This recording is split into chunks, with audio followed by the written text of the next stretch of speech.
Dr. Rachel Levine is a pediatrician and adolescent medicine specialist who served as Assistant Secretary for Health in the U.S. Department of Health and Human Services in the Biden administration.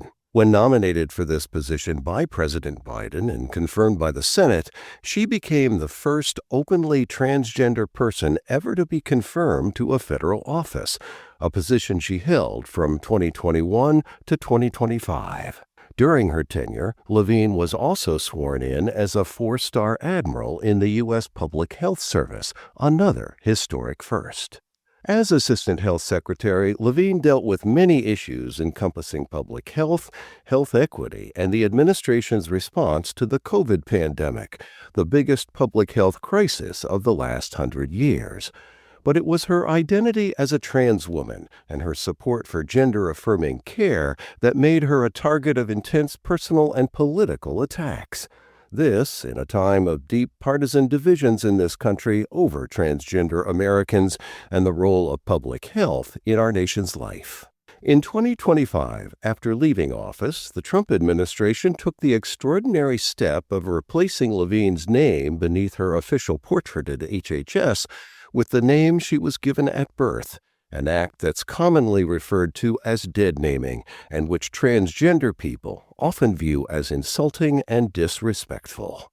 Today, I talk with Dr. Levine about medicine and public health, about her own journey as a trans woman, and about what a lifetime of breaking barriers has taught her about leadership, resilience, dignity, and courage.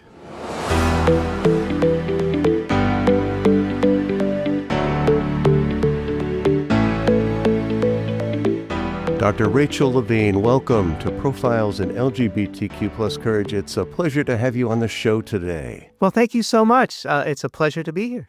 I want to talk with you about a lot of things. You've had this illustrious public sector, public leadership career, and want to get into that. But I want to begin by talking about how you got into medicine in the first place. Sure. Before you took on public sector roles, you were a pediatrician.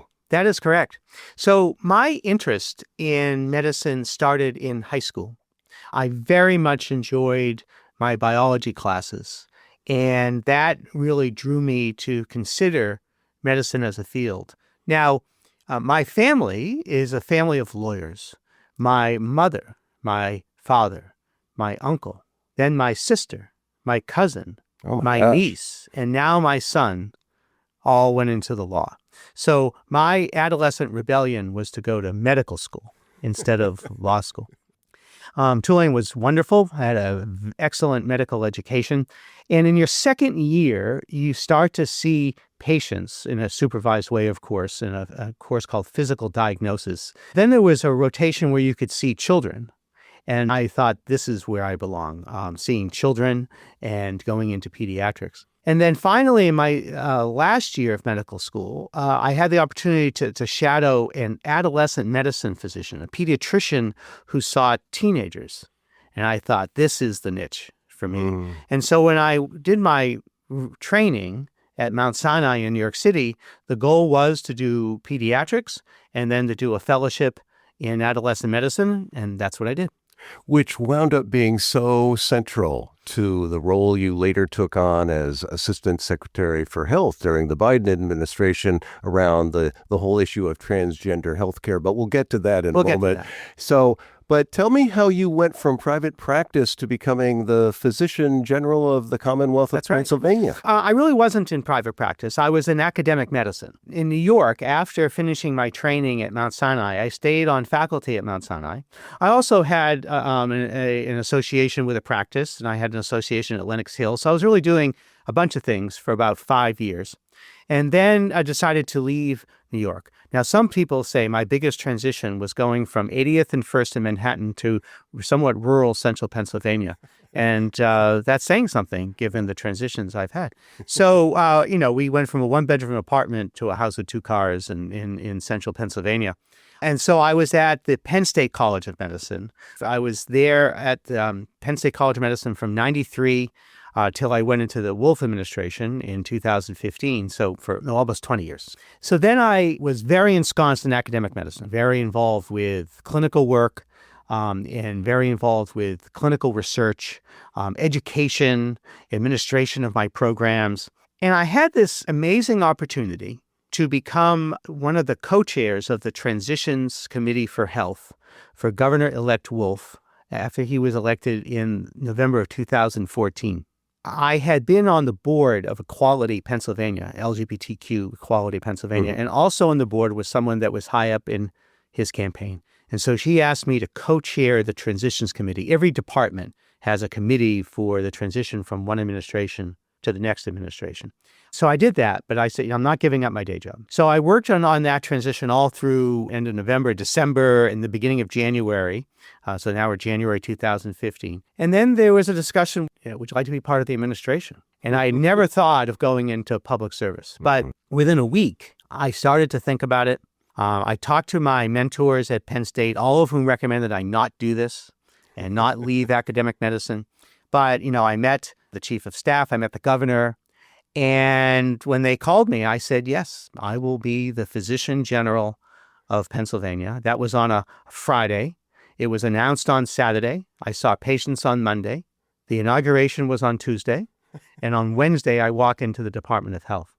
Now, the physician's general role in Pennsylvania is somewhat similar to the surgeon general's role.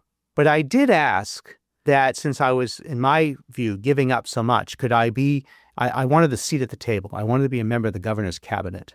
And they agreed. So when I arrived at the Pennsylvania Department of Health, one of the biggest issues facing public health in Pennsylvania was the opioid crisis and overdoses. Again, physical issues, behavioral health, and mental health issues. So I dived right into that. And that was one of the focuses during my time as the physician general and then later as the Secretary of Health. And during this time period, were transgender health issues arising as a concern as well in the Commonwealth? LGBTQ health issues. Yeah. So really, as a prominent LGBTQ member of the cabinet, they asked me to spearhead LGBTQ issues in general for the administration and particularly public health. So we actually formed a policy group, an LGBTQ policy group involving not only the Department of Health, but all of the departments. And we would meet monthly to discuss not just health issues, but other very important policy issues for LGBTQ people, of course, including trans individuals. The time was very different then. So when I was confirmed by the really overwhelmingly Republican state Senate. I was confirmed unanimously. Is that right? In Pennsylvania? In Pennsylvania in 2015. Yes. And so there wasn't the severe rhetoric and discrimination that we're seeing now. So it was a different time, and there was growing acceptance of trans people and non-binary people in our community and around the country, even in purple Pennsylvania. Yeah. So you were nominated by President Biden to become the Assistant Secretary for Health, and that was in 2021. When did the administration first come calling to see if you'd be interested? So I had gone from Physician General to Secretary of Health of Pennsylvania, starting in the summer of 2017, was confirmed twice to that position, almost unanimously, and dealing with opioid crisis, but many other public health issues. The secretary sets the policy and the budget for the Department of Health. And then the world changed in 2020 with the acute phase of the COVID-19 pandemic. And so I led Pennsylvania's response under the governor for COVID-19. President Biden was nominated, and you have to fill out a form if you're interested and, send a CV. And then I really didn't hear anything. And he was elected. I was anticipating, hopefully, some sort of call for some position, but I didn't hear anything until the beginning of January. And then literally got a text at 10 o'clock at night. Would you be interested in a position in the Biden administration? Yes. Talk tomorrow. Next day, I'm offered the position of Assistant Secretary for Health in the Biden administration. I accept, and then you have to go through the vetting, which was fun and interesting. And then it was announced the day before the inauguration. Yeah. And you were nominated and you went before the Senate to be confirmed. What was the environment in the Senate at that time? And Do you recall the vote by Yes, which you I were do. confirmed? So it was interesting. It was challenging. So as we've been discussing, the world changed in terms of our community, and particularly trans and non-binary people. And make no mistake, this was a specific strategy from conservative think tanks that they could not break our community now in terms of marriage equality. That was settled. So where could they split our community? Where could they attack our community? And they decided to attack it on gender identity. And they discussed that and developed a specific strategy and playbook to attack our community in an iterative fashion, first with trans athletes, then with gender affirming care for youth, and then attacking the broader trans and non-binary community. And you can see that play out starting in 21 through our present day. So in 21, it was somewhat tense, particularly with certain senators, certain Republican senators that were extremely difficult and attacking in their questions. Yeah. Now, you don't just walk in cold to these Senate confirmation hearings. I was very well prepared by the Democratic Party and the Biden administration for this hearing. I did my hearing with Vice Admiral Vivek Murthy, the Surgeon General, so we had a hearing together. But I was overtly attacked. But I had I had a plan and a playbook, and I had a strategy of how to deal with those questions. And I was approved by the committee and then by the Senate 52-48. I had, in a bipartisan fashion, I had 2 Republican votes, and of course, all of the Democratic votes. And Who were the 2 Republicans? Do you remember? Murkowski and Collins, Okay. who voted for me. Not a real surprise, maybe. Well, I was grateful for their support. Yeah. And so I was confirmed and then sworn in as the Assistant Secretary for Health. When you become the object, the target of people's personal attacks, how did you prepare for that, and how do you avoid, well, you're a physician, so how do you avoid letting your limbic system be triggered? Yeah. So, I really was not attacked until COVID. And then, with many public health figures, both in local public health, state public health, and federal public health, I was attacked for our mitigation methods that we tried to do to control the spread of COVID-19. In the acute phase of the COVID-19 pandemic. And those attacks became quite personal. I really wasn't attacked as overtly before. I mean, I didn't really read the social media a lot, but I was not attacked in the public. So what I fell back on is what I've learned during life, but particularly during my clinical training, is to compartmentalize. So if you're a pediatrician and you're in the emergency department at Mount Sinai Hospital or at Penn State, and this desperately ill child comes in, I mean, that is just a high stress situation. It's a child, the parents. You can't react with, as you said, emotionally with your limbic system. You have to compartmentalize your feelings and bring your professional self to bear, and then do your work. And that's what I have learned to do. And so I did exactly the same, as I was able to compartmentalize any emotions about the attacks and focus on my very important work for public health for Pennsylvania and then for our nation. And so that's what I did.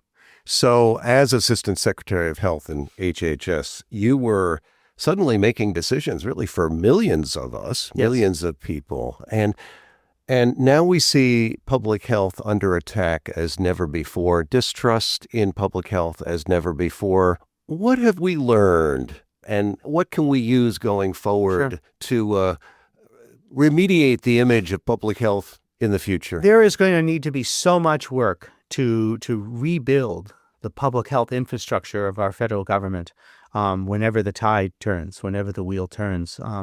And one thing we've learned is that it's so important for local public health, state public health, and federal public health, and international public health to work together. So, of course, resigning from the WHO severely interferes with that. And many of the cuts that they've made among personnel at HHS, including at the CDC and NIH, all that interferes with that coordination. So we need to rebuild that infrastructure. We need to rebuild the public health workforce for the federal government. Now, with the change of administration to the Trump administration, of course, I resign and I leave, right? I'm a political appointee and my advisors resign and leave, and that's how our system works. But with DOGE, they fired thousands and thousands of dedicated public health professionals who were part of the full-time staff, civil servants, who were outstanding public health professionals who had been in the first Trump administration and then were in our administration and were fully expecting to serve honorably in the second Trump administration, and they were fired and furloughed and let go. And so that has really damaged my office. It has damaged many other offices, including the CDC, the FDA, the NIH, and that workforce will have to be rebuilt. Now, all of that rebuilding, reimagining and rebuilding is going to take time and effort, and we will need to be up for the challenge. Yeah. Well, Dr. Tony Fauci, your colleague, Yes. who we know, of course, is under attack now by the Trump administration. I presume have you been in touch with him? Or Yes. And what's his take on why has it become so popular to demonize public health? Well, my being in touch is just to offer my support. So I don't know his mind right now. But I can tell you that Dr. Fauci is an outstanding physician, an outstanding public health physician, and a dedicated, professional who really has dedicated his entire life to the health of our nation. And I support him. Yeah. And what do you make of this undermining of public health and the vaccine skepticism? I mean, why are we regressing? Sure. This is a real conundrum and challenge now, which was not true during the first Trump administration. With the current MAHA, Make America Healthy Again administration that they have at the Department of Health and Human Services, they are really, through many measures, undermining and damaging the public health of our nation, and nothing more than with vaccinations. Now, as we've talked about, I'm a pediatrician. Nothing is more important to our children's health and the health of our nation than vaccinations and immunizations, which are really one of the victories of public health in the 20th and 21st century. From polio administrations to eradicating smallpox from the world, polio, pertussis, which is whooping cough, diphtheria, measles, mumps, rubella, which is German measles. I'll give you an example people don't think about, which is HIB, H-I-B, Haemophilus influenza type B, which is a bacteria.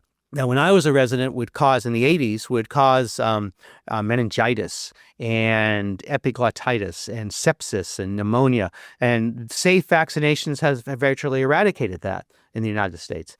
And all of that is being undermined during the Trump administration with their vaccine policies. And it'll take years to rebuild the public's trust in safe and effective vaccines for children, adolescents, and adults. Gender-affirming care for minors nowadays has become one of the most contested areas of medicine and politics. How do you separate what might be legitimate scientific questions about evidence, risks, and long-term outcomes from the political efforts to stigmatize transgender people? So, as I mentioned, this is part of a specific strategy that has developed through conservative think tanks that has been implemented in our nation. And one of the victims has been what I call transgender medicine for youth. There is a long, several decades long history of evidence-based transgender medicine for youth. Now, people would often ask, what about prepubertal kids? Well, prepubertal kids they're before puberty. So there is no, they might have counseling, but there is no medical treatment for prepubertal children. There would be counseling, but there are established protocols to treat once puberty starts, developed first in the Netherlands and then developed through Boston Children's Hospital and then other children's hospitals throughout the country to treat youth who are transgender and to do a very careful analysis of those kids, to have a lot of mental health questioning and support, almost always be with their family to provide this care. And it is evidence-based. The standards of care have evolved from, in the last 10 and then 20 years as the standards of care have evolved for diabetes or depression or really any other conditions. And so the rampant attacks against the whole field, I think, is wrong and unconscionable and politically and ideologically motivated. Should we do things better? We always want to do medicine better. The standards always evolve and change depending upon research. We always individualize care to the young person and their adolescent and their family, as we did with eating disorders, as we do with any other condition. And this care is mostly provided at our nation's expert children's hospitals. Boston Children's Hospital, Children's Hospital of Philadelphia, UCLA Children's Hospital, and Seattle Children's Hospital, and more, by pediatricians and pediatric specialists.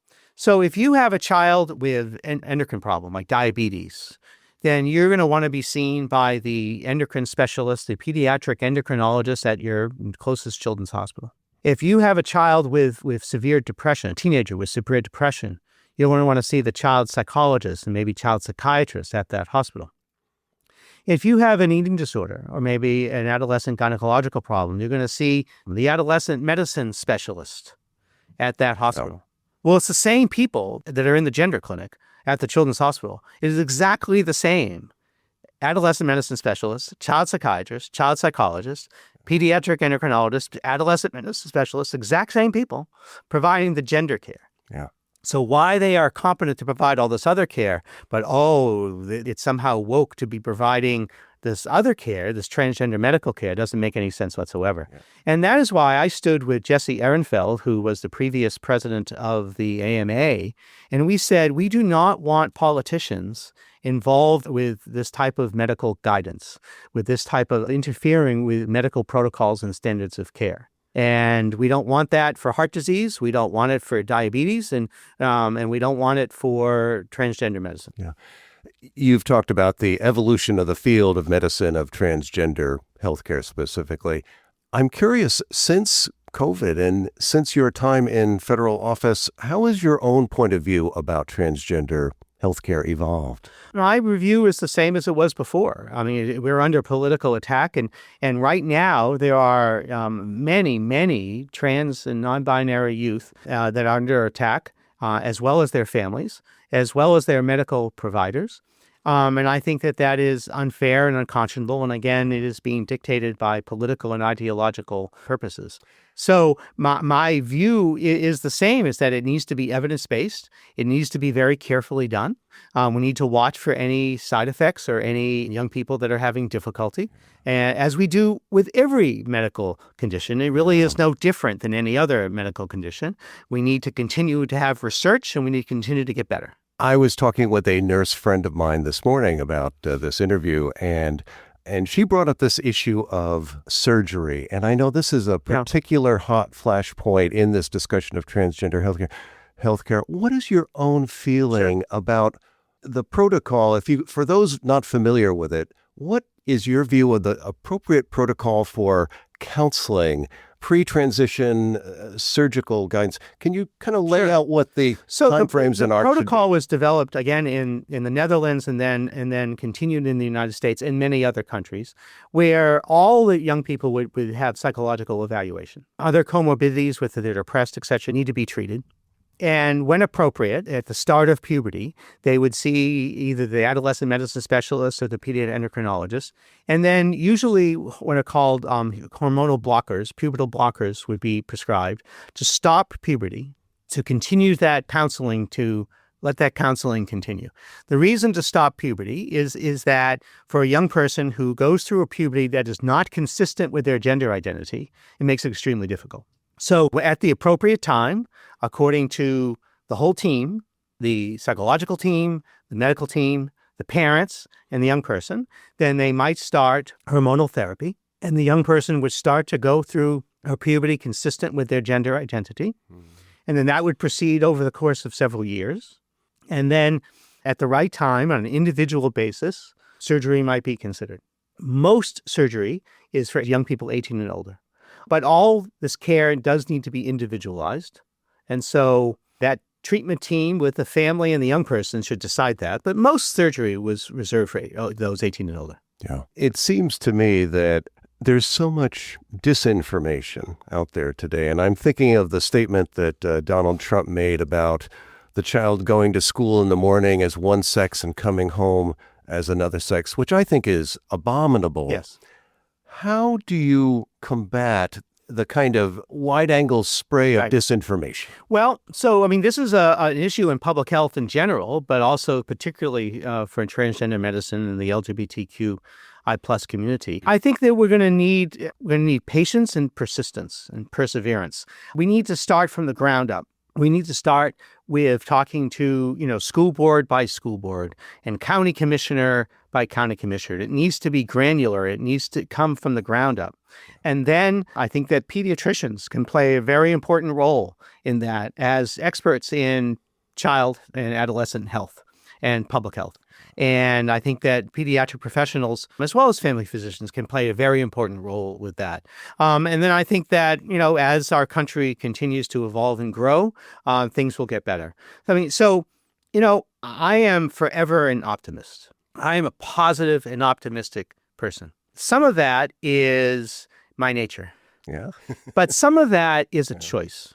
I choose to get up every morning and to be positive and optimistic because that helps fuel my work.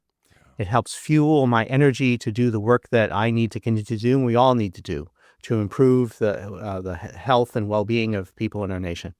And if you give in to darkness and despair, then that doesn't fuel the work that needs to be done. Now, I'm human and we all have our moments. But then the next day you get up and you fight harder and you work harder to work for the common good. Well, and that's a great segue into talking to you about what happened to you when you left office. And in 2025, of course, the Trump administration went out of its way to change the nameplate on your official HHS portrait, and they dead named you. So, a couple of questions here. First of all, can you tell us how that felt, and can you explain to people who might not know the term dead naming what that means to a transgender person? So they call me by the name before my transition, and it's considered inappropriate to do that and insulting to do that. If I may, I've heard people describe it as an insult, as abuse, and even in one case, assault. So where does it land for you? It is an insult, but be honest with you, I was bothered by it, but I wasn't overwhelmingly emotionally bothered by it. I thought it was really adolescent of them. It sounded to me like middle school. Yeah. Is that you're going to take a Sharpie and cross out my name and do that? And I half expected them to draw like a mustache and a little beard, So it really seemed to me to be petty. And that's just how I approach it. I don't really have any other comment. And for young transgender people today who might not have the resilience and the positivity that you bring, what's your advice to them? Well, so my advice is that we live in very challenging, difficult times now. And I absolutely understand that. And I want to help them as much as I possibly can. And I want to motivate others in our community, again, to help all those vulnerable in our community. For example, there is no one more vulnerable than transgender women of color who are not just at risk of harassment or bullying or discrimination. They are at risk of violence and murder. And we honor them, their memory, during the Transgender Day of Remembrance in November each year. But trans youth, non-binary youth are really bearing the brunt, as are their families, as are their medical providers. So we need to support them in every way possible. And I understand to my bones how difficult things are for them. And I truly feel that us all working together, our community, our rainbow family, standing together, that things will improve. I can't predict the future. I can't tell exactly when they're going to improve, but they will improve. So they need to stay strong and resilient. Our community, our broader LGBTQIA plus community, has always faced challenges. And we are a strong and resilient community. We are stronger together, and we will be successful. I've interviewed quite a number of transgender folks for the podcast series, and I've asked most of them this question, and I'll ask it of you. When did you know that you were transgender? Can you talk a little bit about your early experiences? Well, so I'm going to be 69 years old. So when I was a young child at, say, 5, we're talking 1962. So what I remember is that I felt that somehow I should be female or girl. And I remember a Superboy comic strip where Superboy meets a girl alien and is somewhat snarky to her. And she turns Superboy into Supergirl and Clark Kent into Clara Kent. Is this right? Was this a real? Oh, you can find it on the internet. Wow. And, that goes on for a number of days. And eventually he kind of apologizes and she turns him back. And I remember looking at that to myself, of course, going, well, that's what I want. How do I do that? Yeah. To be Supergirl. To be Supergirl or to be a girl. Yeah. But there was no language for that. And then I was a child. But as I grew older, especially in my adolescent years, now we're talking the 70s. What would you say? Who would you tell? So, the counselor at my school, so I went to the Belmont Hill School, which you're in Massachusetts, as you know, is an all-male prep school, which I loved. Belmont Hill was great. And I've been back there to speak. But the counselor was the crew coach. What were you going to say? So, I compartmentalized that and compartmentalized it for decades. But I always had a secret, which is not great for your mental health to have this secret. And so, I started to slowly come to grips with this in my 40s and then eventually transitioned in my 50s. But, my first memory was at age 5 with Superboy and Supergirl. Supergirl. And, last week I interviewed Colonel Bree Fram. Oh, I know Bree very well. And I had a lovely interview. I sat with her in her kitchen and we talked about, among other things, her book, Forging Queer Leaders, where she talks about how the experience of being in the closet and then navigating organizations and social systems and then having the courage to come out, it prepared her. She talks about how many LGBTQ plus leaders developed this muscle to deal with adversity because of what they struggled with internally. Yes. Well, I think that's true. Also, again, I was an adolescent medicine specialist that saw young people struggling with many different issues, including their body image and things like that. So every challenge you have is an opportunity. And then every opportunity obviously presents its challenges. But I think I was able to grow as a person, and I think that the challenges that I had helped me grow. And I think all of that fuels my enthusiasm for working towards the common good. Yeah. And working to help people. I have felt so gratified by my career in medicine and public health because truly all I've really tried to do is to help people. First in medicine, with patient care, but also clinical research and teaching and all that. And then from a broader perspective, with a broader brush in public health. And so what career could be better than that? I just spent over 40 years trying to help people. Yeah. I'll rest on that. So what are you doing now in this next chapter of your life? So I'm doing 3 things, but the most recent exciting announcement is that I will be a senior fellow at the Carr Ryan Center for Human Rights at the Harvard Kennedy School. Okay. So I'll be spending a year working at the LGBTQ program at the Carr Ryan Center for Human Rights at the Harvard Kennedy School. So that is very exciting. I also do public speaking, and you know how hard it is to write. So I'm writing a memoir, and good for you. It's a work in progress. Yes. So just a couple more questions, but really wonderful conversation here. So you have very graciously offered to write the foreword to the book I am writing, called Profiles in LGBTQ plus Courage, which is going to be based in part on many of the interviews I do for this podcast. And I'd be curious to know if you have a leadership philosophy, because I am an executive and leadership coach, and I often work with people who are dealing with or navigating crucible experiences. Right. So my leadership philosophy and leadership style is to be facilitative and to be almost like a coach. And you need to be authoritative if you're a leader, but not authoritarian. And I try very hard not to micromanage people. I choose really good people for the positions. We set goals and objectives and then let them do their work. And then when they, when they've made some progress, then we come back and look at it. If they're having trouble, then they come talk to us about it, but not to micromanage them, not to look over their shoulder too much. And so it is facilitative, it is coaching, it is compassionate, it is friendly. Yet it does have to be authoritative, and you have to make sure that people are going in the right direction. If not, then you need to redirect them. And how have you found it beneficial, helpful to manage through conflict with other people? How do you sit across the table from somebody who might disagree with just, transgender, what's that? Right. Well, so, always with respect and compassion. You don't know how they are and what their life has been, and you haven't walked in their shoes. And so I think it is always important to work with other people in a respectful, calm, compassionate way. Yet, there are disagreements, and so sometimes we're going to disagree. Sometimes we're going to agree to disagree. If there's someone that works for you, then in the end, if you can't come to a meeting of the minds, then sometimes people have to leave. So, someone said, as a leader, you do have to learn to hire and fire. And I think that is exactly right. But usually, but not always, you can come to a meeting of the minds.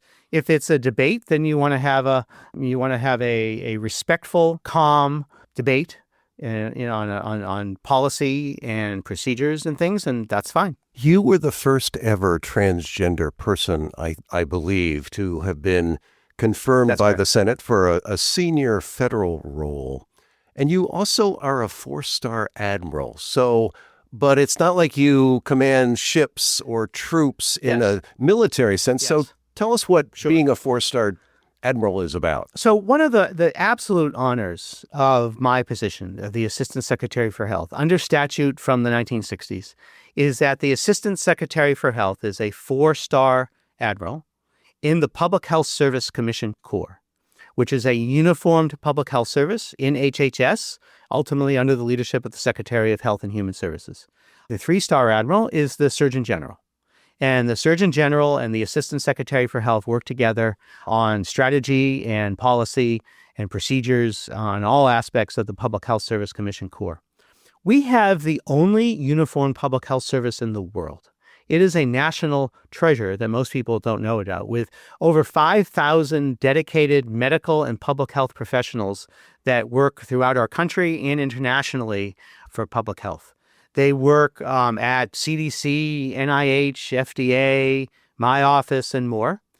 They provide much of the care at the Indian Health Service in the Indian Health Service facilities throughout our nation. They work at the Federal Bureau of Prisons. They deploy to areas that have public health emergencies.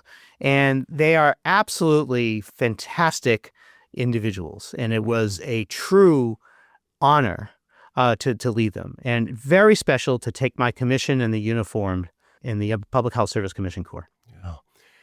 Well, I've asked you a lot of questions over the last 45 minutes or so. Is there anything that's kind of percolated up from our conversation that I haven't asked you about directly, but that is salient to this conversation? Well, I just want to end with a message of hope, because I think that in terms of many challenges that our nation faces, none more than now, both in foreign policy and domestic policy, I really want to end with a message of hope.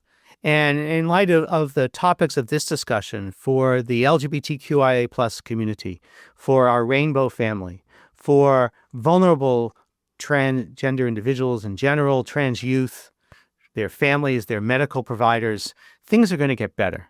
And the wheel will turn. And we have to show patience, but we have to be persistent and to keep going with our work. And that work will fuel the change that our nation needs right now. Dr. Rachel Levine, thank you so much for being my guest today on Profiles in LGBTQ plus Courage. A true pleasure to talk with you. Well, thank you so much. It was wonderful. Thank you. Thank you for listening to today's interview. Founded in 1973, PFLAG is the first and largest organization for lesbian, gay, bisexual, transgender, and queer people and their parents, families, friends, and allies. We have over 400 chapters and more than 200,000 members and supporters nationwide. Our members come from every generation and live in cities, small towns, and rural areas across the United States. PFLAG is committed to creating a world where diversity is celebrated and all people are respected, valued, and affirmed. For more information about PFLAG, explore the rest of this website or visit PFLAG National at pflag.org.